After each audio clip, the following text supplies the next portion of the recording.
Nagkatensyon sa Pangarap Village sa Caloocan, biglaan umano kasing pinutol ang linya ng tubig sa lugar kung kailan pa naman tag-init.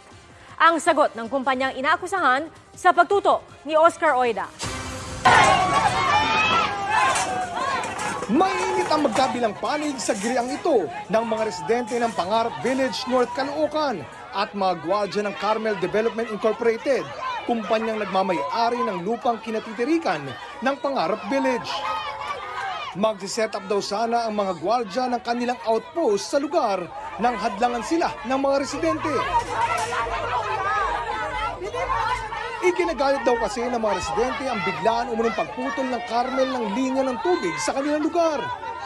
Ipinakita nila ang CCTV na kuha noong Sabado kung saan makikita ang dalawang lalaki na may tila kinakalikot na bagay na ayon sa mga residente ay ang koneksyon umano ng tubig sa kanilang lugar. Nang mapansin ng isa na may nakatutok sa kanilang CCTV, may tinawag silang kasamahan na dumating hawak ang isang mahabang armas. Maya-maya, lumapit ito sa CCTV camera at tinakpan ito ng plastic. Nung maisara nila yon, pinutol nila yung bulb head, yung para wag nang mapihit pang muli ko. Kaya nangyari yun, nung maputol yun, wala na talaga nang hindi na mabuksan dahil hindi na siya mabubuksan. Ay napakahirap po. Unang-una, yung init ng panahon, lalo yung mga senior natin, hindi na pumapakali. Yung pong ating mga nanay, hindi na makapaglaba. Bukod dito, pangambaraw nila yung isi-set up ng mga tent sa lugar. Yun po yung tinutulan ng mga tao na magtayo sila ng tent doon na maharangan ng kalsada na magiging barikada para sa labas-pasok ng mga sasakyan. Walang napaulat na nasaktan sa insidente, pero para maiwasan na maulit ang kaguluhan, nagtalaga na raw ng karagdagang pulis sa area si Caloocan City Mayor Along Malapitan. Nais din daw sana ng alkalde na magkaroon ng dialogo kasama ang mga residente at pamunuan ng Carmel. Sa akin, sa inyo o hindi, hanggat may nakatira dyan, muna natin, ibigay muna natin yung pangangailangan nila.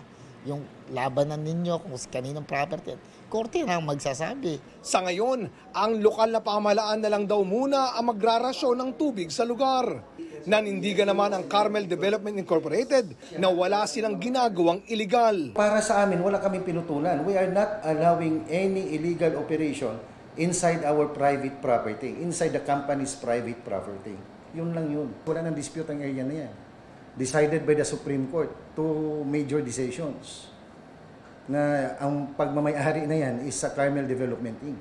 Hindi rin daw totoong hinaharangan nila ang daanan ng mga tao.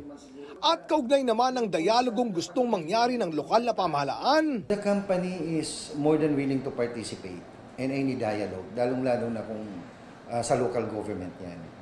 But of course naman, sana din maintindihan din ninyo na Carmel Development Inc. is kumbaga kumpanya na may karapatan din naman siya. Para sa GMA Integrated News, Oscar Oida, nakatutok 24 oras.